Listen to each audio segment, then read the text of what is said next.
그 원하는 일을 기술로 개발할 수 있는 자기의 개인기로 발전할 수 있는 최적의 시기가 직장에서 월급 받을 때라는 거죠. 이번 그 유튜브를 시청하시는 분들께서 그 질문 하나만 조금 생각을 해보셔도 그러니까요. 저는 좀 도움이 될 거라 생각합니다. 그게 뭔데? 안녕하세요. 김작가TV 작가의 책 코너입니다. 오늘 이 책은 바로 직장인에서 직업인으로입니다.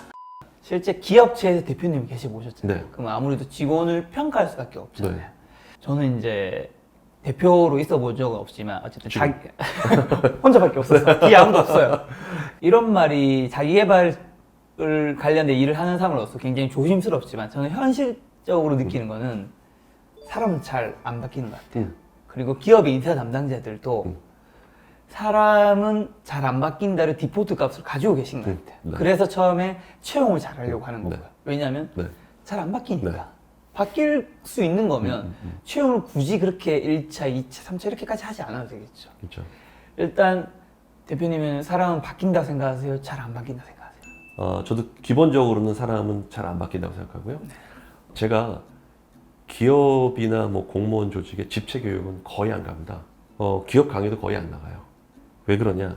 대개의 경우 그런 그 조직의 그 강연 초청을 하게 되면 보통 억지로 사람들을 모으거든요. 아, 그렇죠. 사람은 바뀌는 경우는 첫 번째 자기가 원해야 돼요. 나는 조금 더 거절 잘하는 사람이 되고 싶다. 네. 라고 해서 자기가 그 원해야지 되는 거예요. 그렇지 않으면 사실 바뀌기가 힘들어요. 자기가 스스로 원치 않으면. 제가 강연을 나가지 않고 주로 소규모 코칭이나 워크숍에 집중하는 이유도 강연을 하다 보니까 이게 어느 순간 허탈한 거예요. 이게 무슨 의미지? 맞아요. 내가 강의한다고 해서 그냥 나 혼자 쇼하는 거지 이게 저분들한테 무슨 의미가 있을까? 라는 생각이 든 거죠. 하지만 책을 내고서 무슨 독자 강연을 하는데 사람들이 그래도 몇만 원씩을 내고 들어온다? 네.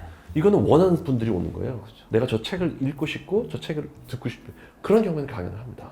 근데 그게 아니라 이런 집체 교육 이런 거는 안 하거든요. 그거는 강연한다고 해서 뭐가 바뀌지 않기 때문에 그렇습니다. 사람이 바뀌려면 전제 조건은 그 자기가 사람의 원해야 돼요. 자유의지. 네. 나 이런 걸 해보고 싶다. 나 직업인이 되고 싶다. 네. 난 그냥 직장에 살고 싶다. 그럼 fine. 그분의 욕구를 그대로 인정해줘야 되는 거죠. 우리가 코칭은 해줄 수 있지만 그 사람을 바꿀 수 있는 준비는 그 사람이 하고 와야 되는 거니까. 그렇죠. 회사 생활 하다 보면 아랫사람들이 일을 해서 가져오면 상사는 피드백을 해줘야 되잖아요. 피드백을 잘하는 사람이 있고 못하는 사람이 있어요. 좀 어떻게 해야지 피드백을 좀 명확하게 해줄 수 있나요? 피드백에서 제일 중요한 거는 네. 객관적인 사실과 피드백을 주는 사람의 평가를 구분해서 주는 거예요. 피드백을 못하는 사람의 대표적인 그 특징은 뭐냐면 그냥 처음부터 판단으로 지르는 거예요. 예를 들면 이런 거죠. 너 왜 이렇게 싸가지가 없니? 이거 처음부터 그냥 판단으로 들어가잖아요. 네. 그러면 그 피드백을 받는 사람은 그 방어를 할 수밖에 없는 거예요. 네. 그게 아니라 지난번 회의 때 우리 김 대리가 이렇게 얘기했는데 거기까지는 객관적 사실이잖아요. 그렇죠, 그렇죠. 네. 그걸 짚어준 다음에 내가 타 부서 사람들이라면 거기에 대해서 좀 이런 게 굉장히 좀 실망스러웠을 것 같다. 라고 해서 그 사람의 객관적 행동과 자기의 주관적 판단을 구분시켜주는 게 사실은 굉장히 중요합니다. 그게 첫 번째 포인트이고 네. 두 번째로는 피드백이 물론 굉장히 자기 개발에 있어서 중요하지만 네. 피드백을 좋아하는 사람은 없거든요. 이게 칭찬이 아닌 다음에야 네. 그걸 좋아하는 사람이 없거든요. 그렇기 때문에 저는 피드백보다는 피드 포워드를 더 권합니다. 그러니까 피드백은 과거에 대해서 너 뭐 지난 한 해 동안 이랬다라고 얘기하는 거예요. 피드 포워드는 앞으로 네가 성장하기 위해서 이런 점을 신경 쓰면 좋겠다라고 제안을 해주는 거예요. 피드백은 보통 상사가 주지만 피드 포워드는 자기가 직접 구하는 게 자기의 퍼포먼스를 위해서도 좋아요. 부장님, 제가 내년도에 조금 더 나은 어떤 그 성과를 내고 싶은데 내년에 한 이런 프로젝트에서 어떤 점을 신경 쓰면 좋을까요? 네. 이렇게 물어보게 되면 사실은 그 미래에 대한 제안이기 때문에 훨씬 더 부담이 줄거든요. 마찬가지로 상사도 자기를 후배들이 어떻게 바라보는지를 정말로 알고 싶다면 피드백을 구하면 그건 99% 그냥 아부밖에 돌아오지 좋은 않아요. 얘기 하겠죠. 네.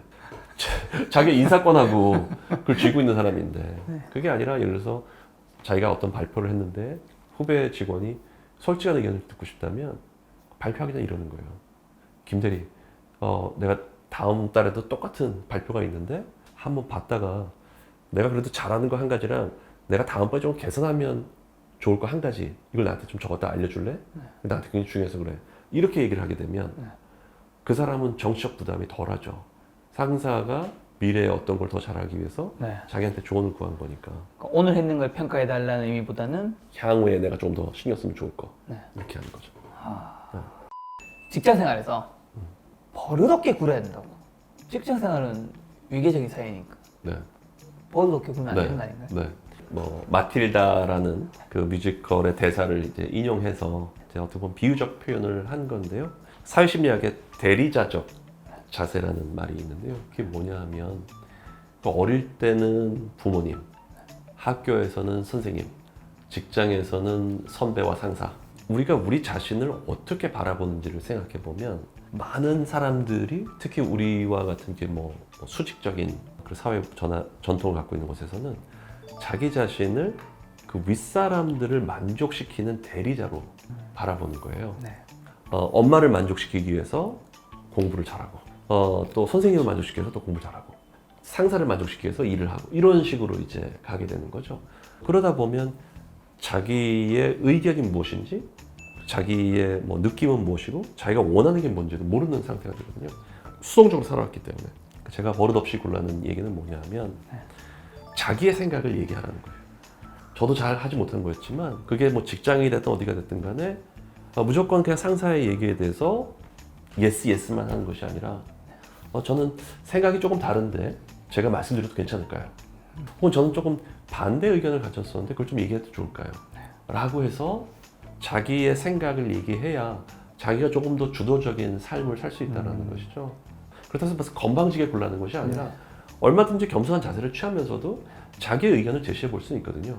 그거를 많은 경우에 그냥 뭐 우리 회사는 얘기해봐야 소용없어 이렇게 하면서 침묵하는 자신을 합리화하고 있는 건 아닌가? 이런 것들을 한번 생각해 보면 좋을 것 같아요.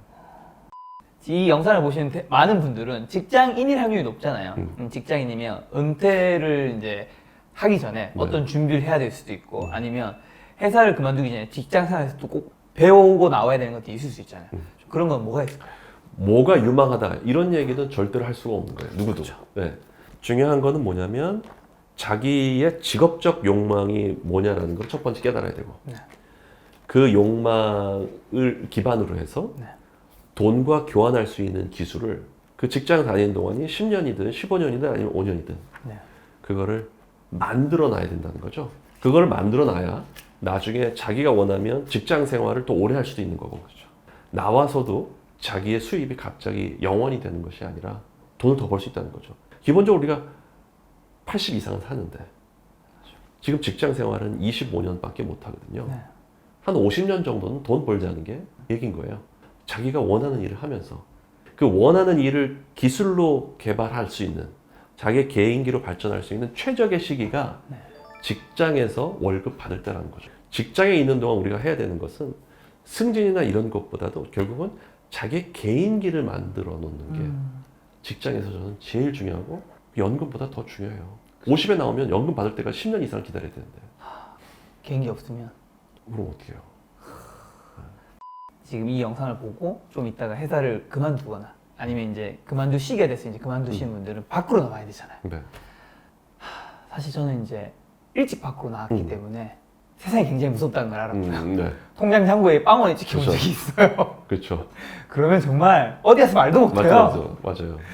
그만큼 회사 안에 있을 때가 굉장히 안락한 건 사실이잖아요. 네. 밖에 나면 굉장히 그렇죠. 무섭고 그러니까 지금 그런 공포를 좀 느끼시는 분들이 있을 텐데 마지막으로 그런 분들한테 해주고 싶은 메시지가 있을까요? 첫 번째로는 꼭 지옥은 아니고요.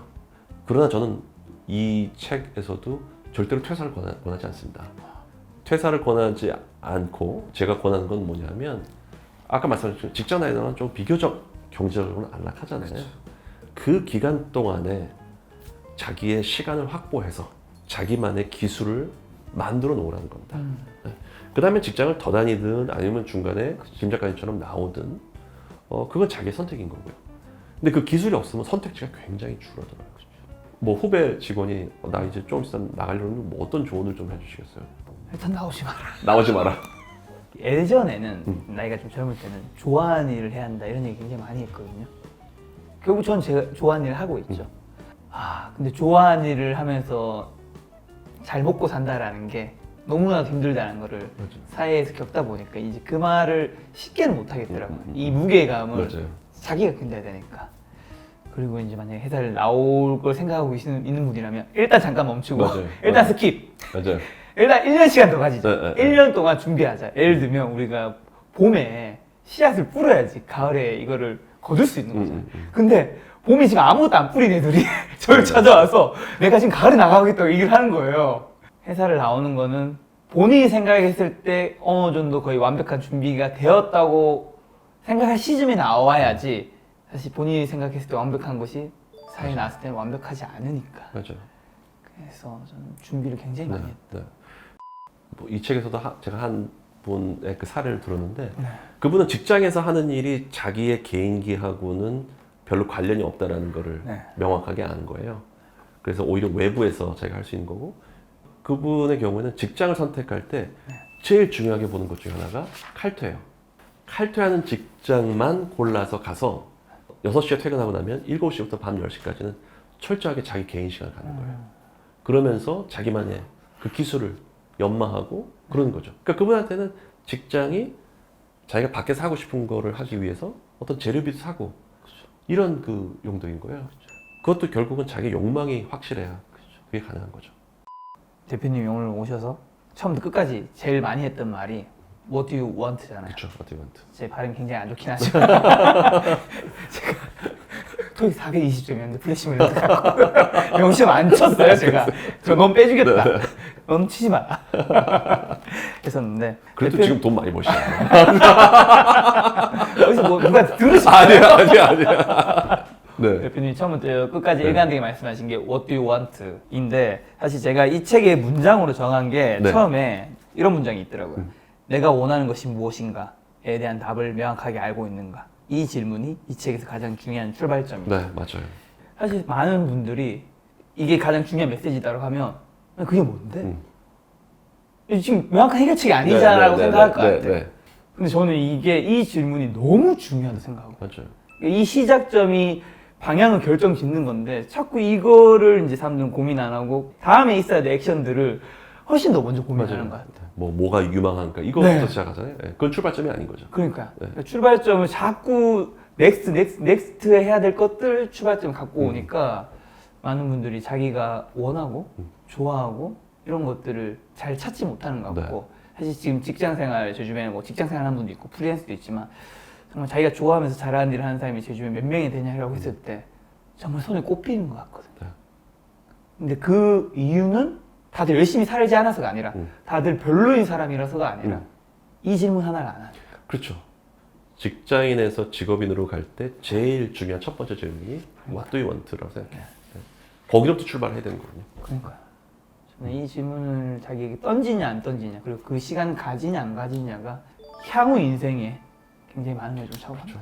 그리고 이 질문이 금방 나오는 질문이 아니기 때문에 대부분 한 번 던졌다가 이게 사실 좀 불편하게 만드는 게 있거든요. 내가 뭘 원하는 게 모른다? 그러니까 이거를 자꾸 회피를 해요. 더 그냥 바쁜 삶으로 그냥 자기를 몰아넣죠. 왜냐면 거기서 존재감이 자기가 느낄 수가 있거든요. 그렇죠. 근데 그게 사실은 저는 굉장히 위험한 갈림길이라고 생각합니다. 네. 이번 그 유튜브를 시청하시는 분들께서 그 질문 하나만 조금 생각을 해보셔도 그러니까요. 저는 좋은 도움이 될 거라 생각합니다. 그리고 그 질문에 대한 답이 오늘, 다음 달, 올해 안 나오더라도 계속 던져봐야 되는 거죠. 네. 네, 오늘 만나뵌 손님은 직장인에서 직업인으로의 저자 김호 대표님이었습니다. 지금까지 여러분의 소중한 시간 함께 해주셔서 정말 감사합니다. 오늘도 김 작가였습니다. 고생 많으셨습니다. 감사합니다.